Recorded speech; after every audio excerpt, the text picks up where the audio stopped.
I think it's imperative that the conversation does not center around sexuality, but it centers around God who created sex, God who created people.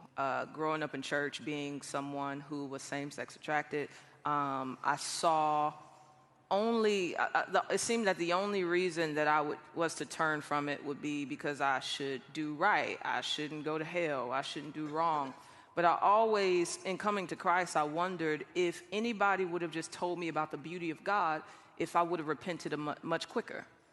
They never casted a vision for, this is the reason for your turning. This is the person that you are turning to, and this is the person who will give you hope, and this is the person that will give you power to flee your temptation even when you walk with him. And so I think that's really what our culture needs, is to see and understand God. And I think in understanding God, then everything else makes sense. So if it's, why should I not give in to my same-sex desires? Why should I obey Jesus? Because he's good.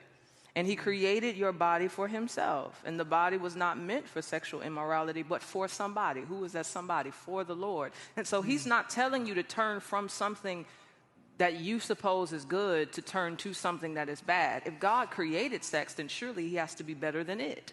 And so I think casting vision for, I sound like John Piper, but casting vision.